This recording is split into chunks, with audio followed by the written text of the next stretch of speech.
ನಮಸ್ಕಾರ, ಟಿವಿ1 ನ್ಯೂಸ್ ಅಪ್ಡೇಟ್ಸ್ಗೆ ಸ್ವಾಗತ. ಇದೀಗ ಇವತ್ತಿನ ನ್ಯೂಸ್ ಅಪ್ಡೇಟ್ಸ್.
ಪಟ್ಟಣದ ಒಳಚರಂಡಿ ಕಾಮಗಾರಿನ ನಾವು ಮತ್ತೆ ಪುನರಾರಂಭ ಮಾಡಿದ್ದೀವಿ. ನಮಗೆ STP ಜಾಗ ಸಿಗದಿರಿಂದ ಇದನ್ನ ಟೆಂಪರರಿ ಸ್ಟಾಪ್ ಮಾಡಿದ್ವಿ. ಈಗ ಮತ್ತೆ ಸ್ಟಾರ್ಟ್ ಮಾಡಿದ್ದೀವಿ. ಇನ್ನು 15 ತಿಂಗಳಲ್ಲಿ ಕಾಮಗಾರಿ ಮುಗಿಸಿ ಕಮಿಷನ್ ಮಾಡ್ತೀವಿ. ಕಾಸ್ಟ್ 18.44 ಕ್ರೋರ್ಸ್ ಇದೆ. ಆ ಕಾಸ್ಟ್ ಅಲ್ಲೇ ಇದನ್ನ 15 ತಿಂಗಳಲ್ಲಿ ಕಾಮಗಾರಿ ಮುಗಿಸಿ ಟೋಟಲ್ ಆಗಿ 58.45 ಕ್ರೋರ್ಸ್ ಆಗುತ್ತೆ.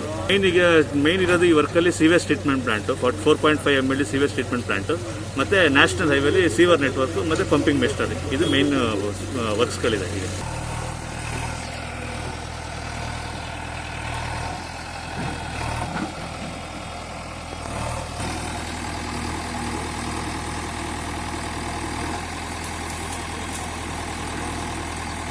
UGDಗೆ ಸಂಬಂಧಪಟ್ಟಂಥ ಕುಶಾಲನಗರದಲ್ಲಿ ಭಾಳ ಆಗಿಂದಾಗೆ ಮಾತು ಬರ್ತಾ ಇತ್ತು. UGD ಕಾಮಗಾರಿ ನಿಂತೋಗಿದೆ ಅಂತ. ಹಳೆ ಸರ್ಕಾರ ನಮಗೆ ಯಾವುದೇ ಹಣವನ್ನು ಬಿಡುಗಡೆ ಮಾಡೋದಿಲ್ಲ. ತಡವಾದ್ದರಿಂದ ಕೆಲಸವೂ ಕೂಡ ಭಾಳ ಡಿಲೇ ಆಗಿತ್ತು.